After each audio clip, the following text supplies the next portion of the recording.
জুমার দিনের বিশেষ কিছু আমল আছে কি নাই?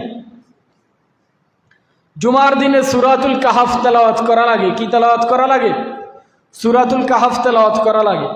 এই সূরা কাহাফের অনেক ফজিলত, অনেক গুরুত্ব রয়েছে।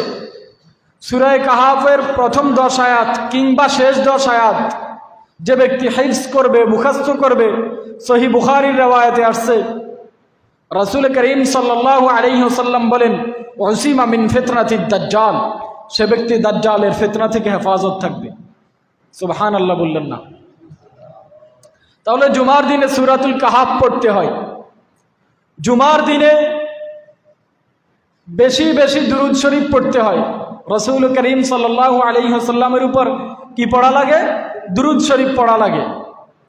রাসূল করিম সাল্লাল্লাহু আলাইহি ওয়াসাল্লাম বলেন, ইন্না আউলান নাসি বি ইয়াউমাল কিয়ামাতি আকসারুহুম আলাইয়া সালাহ।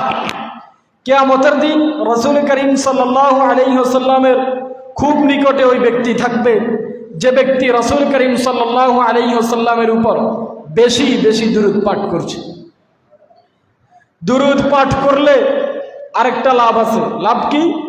মান সাল্লা আলাইয়া সালাতান ওয়াহিদাতান সাল্লাল্লাহু আলাইহি বিআশরা, যে ব্যক্তি একবার দুরূদ পাঠ করবে আল্লাহ তাআলা তার উপর 10 বার রহমত নাজিল করবে।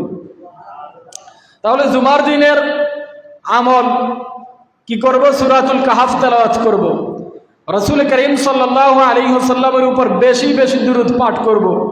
হাঁটতে চলতে আল্লাহুম্মা সাল্লি ওয়া সাল্লিম আলা মুহাম্মদ, আল্লাহুম্মা সাল্লি ওয়া সাল্লিম আলা মুহাম্মদ পড়েন সবাই, আল্লাহুম্মা সাল্লি ওয়া সাল্লিম আলা মুহাম্মদ।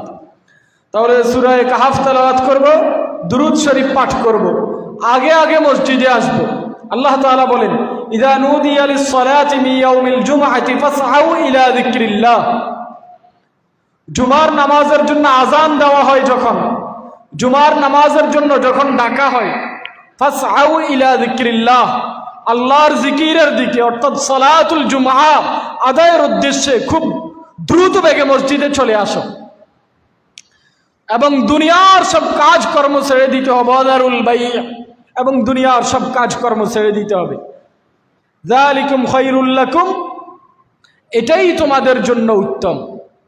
সূরাতুল কাহাফ তেলাওয়াত করব, দুরূদ শরীফ পড়ব, আগে আগে মসজিদে আসব। পারবো তো ইনশাআল্লাহ? ইনশাআল্লাহ আগামী জুমা থেকে আমরা সবাই চেষ্টা করব।